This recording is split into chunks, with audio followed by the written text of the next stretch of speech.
Hello family, वापस आ चुके हैं सुप्रीम स्वॉर्ड एम्परर के एक और न्यू एपिसोड के साथ। तो अगर आप लोग को वीडियो अच्छा लगता है, वीडियो को लाइक कर देना और याद से कमेंट कर देना, कुछ भी कमेंट कर देना जो आपके मन में आए वो कमेंट कर देना। और चैनल पे हो तो चैनल को सब्सक्राइब कर बेल नोटिफिकेशन कॉल पे सेट कर देना ताकि हमारे हर न्यू वीडियो का नोटिफिकेशन आपको मिल जाए और आप एक भी वीडियो को मिस ना करें। तो एपिसोड के स्टार्टिंग में दिखाते हैं सीनू जो होता है उस पत्थर को फाड़ के बाहर निकल जाता है और वहाँ पे जो गिल्ली रहता है वो काफ़ी ज़्यादा घायल हो जाता है। वो खड़ा हो जाता है, बोलता है कि मेरा सर इतना ज़्यादा दर्द क्यों कर रहा है यहाँ पे, आखिर चल कह रहा है मुझे तो कुछ समझ भी नहीं आ रहा। लेकिन वो सामने देखता तो वो सामने देखता सीनू उसके सामने खड़ा होता है, बोलता है ये तो चार सिनून है, ये अब तक जिंदा कैसे। सिनून बोलता है कि ये तो काफ़ी अजीब हो गया ना, तुम लोगों ने कहा कि ये जो टेंजेंट है ये काफ़ी ज़्यादा अर्जेंट है, इसलिए मुझे अपना इंटरनल एनर्जी को यूज करके इस टेंजेंट को क्लियर करना होगा और मैं काफ़ी जल्दी जल्दी तुम्हारे साथ यहाँ पे आ रहा था। लेकिन तुम लोग इतना मेहनत करके मुझे यहाँ पे लेकर आए, वो भी किस लिए, एक फालतू से बम के लिए जो कि मेरा कुछ भी नहीं बिगाड़ सकता। गिलीडर बोलता है कि चार सिनून आप किस बारे में बात कर रहे हैं, मुझे तो कुछ समझ भी नहीं आ रहा है। चोट लग गया क्या?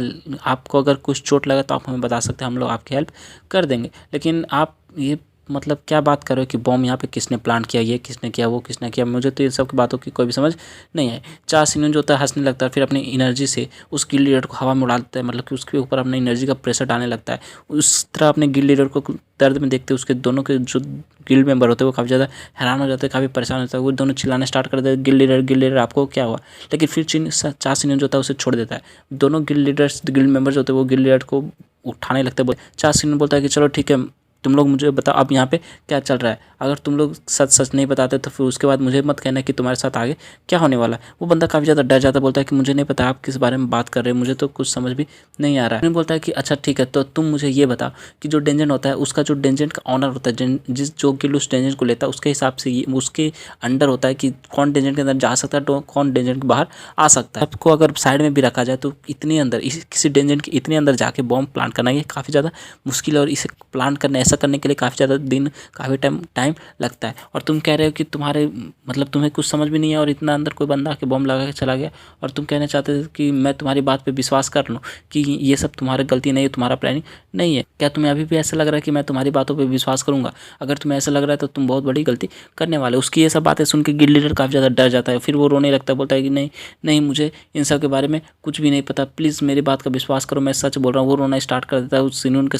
पैरों पर गिड़गिड़ाना स्टार्ट कर देता है, बोलता है कि हम लोग भी तो तुम्हारे साथ मरने वाले थे, हमें कुछ भी नहीं पता, मुझे कुछ भी नहीं पता कि यहाँ पे बॉम्ब कैसे आया, ये लोग कौन है, मुझे कुछ भी नहीं पता, प्लीज़ मुझे माफ़ कर दो, मुझे छोड़ दो। सिनून उसकी बकवास बातें सुनते सुनते बोर हो जाता है, बोलता है चलो ठीक है, मैं तुम्हें अब दिखाता हूँ कि आखिर मैं क्या कर सकता हूँ। शायद मेरी बातों का तुम पे विश्वास नहीं, और तुम लोग लातों के भूत और बात से तो मारने वाले है नहीं। साथ ही वो अपनी एनर्जी को स्टार्ट कर देता है, रिलीज करना स्टार्ट कर देता है, जिससे कि वो किसी को से भी सच बोलवा सकता है। उसकी जो एनर्जी होता है वो सीधा गिल्ड लीडर की तरफ जाना स्टार्ट कर देता है। वो बोलता है कि मैंने तुम्हें काफ़ी ज़्यादा चांस देती है सच बोलने के लिए, अब मुझे ब्लेम मत करना कि तुम्हारे साथ क्या होने वाला। मैं ये पहली बार किसी इंसान पे यूज करने वाला हूँ, ये आज तक मैं मॉन्स्टर और डेंजन में यूज करने वाला था सारे के सारे बीस्ट पे, लेकिन पहली बार किसी इंसान के ऊपर ये यूज करने वाला हूँ।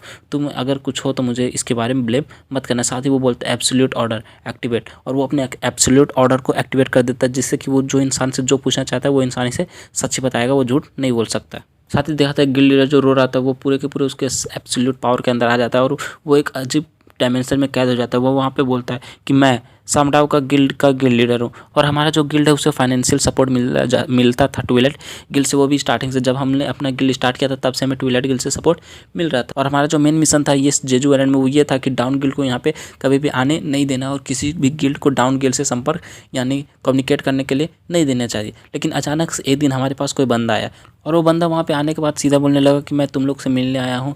और वो बंदा और कोई नहीं, लाउगिन होता है। लाउगिन वहाँ पे आता है, बोलता है अच्छा तो ये तुम्हारा ऑफिस है और तुम्हारे गिल्ड का नाम क्या है? सामडाव गिल्ड। चलो ठीक है, मुझे तुमसे एक काम करना था। क्या तुम्हारे पास मेरा कोई कॉन्टैक्ट आया था या फिर कोई मैसेज आया था तुम्हें? मतलब किसी पाक टाइन नाम से किसी ने मैसेज किया था, मैं उसका बड़ा भाई हूँ, मेरा नाम गाओलिन है, मैं एक चाइनीज़ हंटर हूँ। गिल्ड लीडर आगे बताता है कि मुझे नहीं पता था कि ये कौन है, ये कहाँ से आया, लेकिन वो जो था उसने बताया कि वो ट्विलाइट गिल्ड से रिलेटेड है, इसलिए हमें उसकी हेल्प करना ही चाहिए। गाओलिन ने मुझे बताया कि वो यहाँ पे इसलिए आया क्योंकि उसके छोटा भाई यानी कि जो पाक टाइन है वो इसका छोटा भाई है, उसने इससे हेल्प मांगी है किसी बंदे को मारने के लिए। उसके दोनों मेंबर काफ़ी ज़्यादा हैरान होते, बोलते गिल्ड लीडर आपको पता है आप ऐसा अचानक से क्यों एक्टिंग कर रहे हो, ऐसा क्यों बिहेव कर रहे हो, हम लोग के साथ तो ऐसा कुछ नहीं हुआ, आप ऐसा क्यों बकवास कर रहे हो। वो बताता है कि मैं ट्विलाइट गिल्ड का हमेशा से फॉलोवर रहा हूँ, उनका ऑर्डर को मानना मेरा कर्तव्य है क्योंकि वो लोग ही हमारे गिल्ड के सारे कर्ता भरता है। गिल्ड लीडर जो तो आगे सीनियर से बताता है कि ये मिशन हमारा इतना ही था कि तुम्हें इस लोकेशन तक अपॉइंटमेंट टाइम जो कि हमें टाइम दिया गया उस टाइम तक लेके आ जाना, उसके बाद यहाँ पे गावलिन आएगा और वो बाकी के सारे काम को संभाल लेगा। लेकिन यहाँ पे हम लोग जब आए तो वो यहाँ पे है ही नहीं और हम लोग को यहाँ से फंसा के चला गया। सोच रहा था कि ये जो टेंजेंट होता है, टेंजेंट के अंदर और बाहर कम्युनिकेशन सिस्टम काम नहीं करता, कोई भी कॉल नहीं लगा सकता। इसलिए मुझे लगता है कि गावलिन जो है वो खुद इस टेंजेंट के अंदर आया होगा इस बॉम्ब को प्लांट करने के लिए। लेकिन मैं उसे आखिर इस पूरे के पूरे टेंजेंट में सेंस क्यों नहीं कर पा रहा। हो सकता है वो यहाँ से भाग गया होगा। फिर सिन्नू बोलता है कि चलो तुम लोग ने मुझे बहुत ज़्यादा परेशान कर दिया, चलो अब मेरे रास्ते से हट जाओ। वो बोल रहा होता है क्योंकि सामने जो उन लोग जहाँ से आया होता है उस टेंजेंट के रास्ते को ब्लॉक कर दिया होता है उस लास्ट ब्लास्ट की वजह से। वो बोलता है कि तुम लोग मेरे सामने से रास्ते से हट जाओ, और वो साथ ही अपने हाथ में एनर्जी रिलीज करना स्टार्ट कर देता है। बोलता है कि अगर तुम लोग मेरे रास्ते से नहीं हटोगे तो मुझे ब्लेम मत करना, तुम्हारा पूरा बॉडी का पूरा बॉडी उड़ जाएगा, मुझे उसके बाद कुछ भी ब्लेम नहीं करना। लेकिन गिल्ड लीडर को अभी भी कुछ समझ नहीं आ रहा था, वहाँ पे खड़े खड़े चिल्ला रहा था। लेकिन उसका जो एक गिल्ड मेंबर होता है उसे साइड की तरफ खींचते हुए बोलता है कि गिल्ड लीडर इधर आ जाए। वो उसे खींच के साइड की तरफ ले जाता है और चाची ने जो था अपना एक हाथ से अपना एनर्जी ब्लास्ट कर देता है। वो एनर्जी ब्लास्ट इतना जोरदार होता है कि जो सारा का सारा पत्थर सामने जमा हुआ था उस लास्ट ब्लास्ट की वजह से वो सारा का सारा पत्थर फिर से वहाँ से हट जाता है और वो जो रास्ता होता है वो फिर से खुल जाता है। मेंबर काफ़ी ज़्यादा खुश हो जाता है, बोलते हैं कि ये जो रास्ता पैक हो गया था ये तो फिर से खुल गया, क्या हम लोग यहाँ से वापस घर जा सकते हैं। लेकिन फिर वो बोलता है कि ये जो बंदा था ये आखिर कौन सा स्किल यूज कर रहा था, ये मैजिक नहीं था, इतना पावरफुल कोई मैजिक यूज ही नहीं कर सकता। लेकिन साथ में जो दूसरा गिल्ड मेंबर होता है बोलता है कि इन सब का कोई मतलब नहीं बनता। वो जो लड़का था चा सिन्यून था वो यहाँ से जा रहा है और उसने हमें जिंदा छोड़ दिया, यही बहुत बड़ी बात है। मुझे काफ़ी खुशी है कि मैं अब घर वापस जा सकता हूँ, आराम से सो सकता हूँ, आराम से ज़िंदगी बिता सकता हूँ। लेकिन दूसरा जो गिल्ड मेंबर होता है वो अपने गिल्ड लीडर को उठाने की कोशिश करता है, बोलता है गिल्ड लीडर प्लीज़ उठ जा, हम लोग फाइनली यहाँ से निकल सकते हैं। लेकिन तभी सिन्यून बोलता है कि ओ मैं तो तुम्हारे बारे में भूल ही गया, तुम लोग से भी तो मुझे कुछ अपना पुराना हिसाब पूरा करना है। साथ ही वो अपना कुछ अजीब सा एनर्जी रिलीज करना स्टार्ट कर देता है। लेकिन वो दोनों जो तीनों बंदे वहाँ पे होते हैं गिल्ड लीडर दोनों का गिल्ड मेंबर, वो काफ़ी ज़्यादा हैरान बोलते हैं कि आखिर अब यहाँ पे क्या करना चाहता है। लेकिन तभी वो दोनों काफ़ी ज़्यादा हैरान हो जाते हैं क्योंकि वो वहाँ पे जो चा सिन्यून होता है वो अपनी एनर्जी से जो गेट होता है जो ब्लास्ट होता है उसे फिर से सारे के सारे पत्थर को वापस गेट के पास लगा देता है, जिससे कि वहाँ का रास्ता ब्लॉक हो जाता है। वो दोनों तीनों बंदे वहाँ पे काफ़ी ज़्यादा हैरान हो जाते हैं और गिल्ड मेंबर जो होता है बोलता है कि गिल्ड लीडर प्लीज़ उठ जाओ, वो हमारा रास्ता बंद करने वाला है, हम लोग यहाँ पे फंस के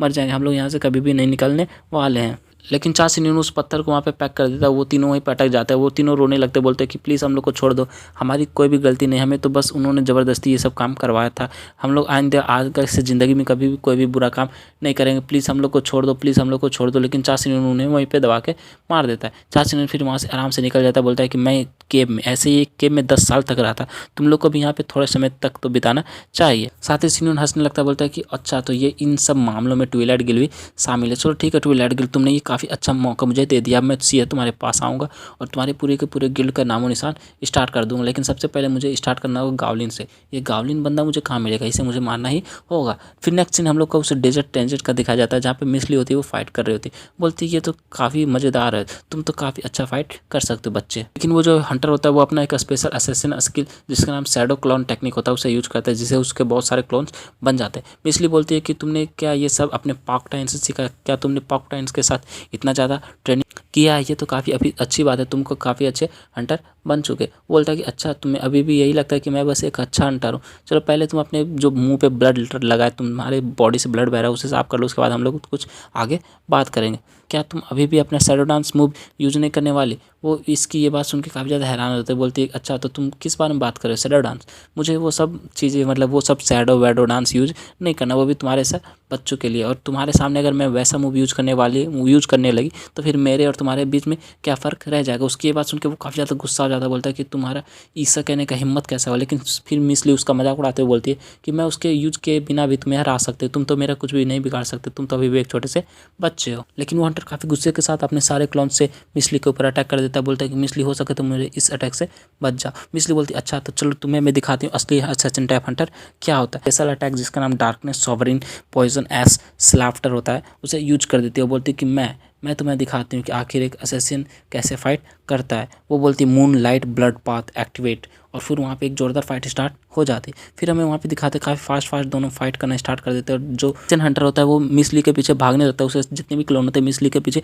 अटैक करने के लिए भागने लगता है। मिसली काफ़ी मुश्किल से उसके सारे अटैक को डॉज कर रही होती है, लेकिन वो बंदा भी काफ़ी ज़्यादा होशियार होता है और उस पर लगातार अटैक पे अटैक किया जा रहा होता है, अपने क्लोन को काफ़ी अच्छे से मेंटेन करके रख रहा होता है। वहाँ पे दिखाते वो बंदा इतने सारे अटैक करता है कि बहुत सारा ब्लास्ट होना वहाँ पे स्टार्ट हो जाता है। मिसली भी काफ़ी ज़्यादा हैरान होता है, काफ़ी मुश्किल से उसके सारे अटैक को डॉज कर रहे होते हैं। पीछे मुड़ के देखती है तो अभी भी उसके पीछे बहुत सारे उसके क्लोन्स लगे होते हैं। मिसली बोलती है कि ये तो सच में एक पॉकटाइन का काफ़ी ट्रम्प कार्ड है, ये तो काफ़ी अच्छा फाइट कर सकता है। फिर मिसली बोलती है बहुत हुआ, अब तुम्हारे साथ खेल बहुत हुआ। साथ ही वो एक बहुत जोरदार स्लैश उसके बाद लगा देती है, जिससे कि उसके जितने भी सारे क्लोन्स होते हैं उन सारे क्लोन्स पे उसका स्लैश लगता है और सारे के सारे क्लोन्स तबाह हो जाते हैं। मिसली तभी काफ़ी ज़्यादा हैरान हो जाती है, काफ़ी ज़्यादा शॉक हो जाती है, क्योंकि उसके पीछे से वही हंटर पीछे वापस आता है और मिसली के पीछे एक अपना ओरिजिन स्किल को यूज करते हुए उसके ऊपर एक जोरदार अटैक कर देता है। मिसली अपना डैगर को सामने करते हुए उसके अटैक को डॉज करने की कोशिश करता है, लेकिन उसका जो स्पेशल अटैक होता है उसका नाम होता है पॉइजन स्पीयर, जिसकी वजह से मिसली का डैगर दिखाते हैं। मिसली का डैगर जो होता है वो भी हल्का सा इरोड हो जाता है, हल्का सा जंक लगना मतलब पिघलना स्टार्ट हो जाता है। मिसली बोलती है आखिर ये कैसे हो सकता है।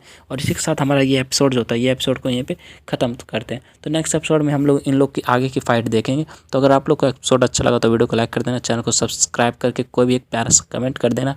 मिलते हैं नेक्स्ट वीडियो के साथ, तब तक के लिए bye bye, stay happy, spread love.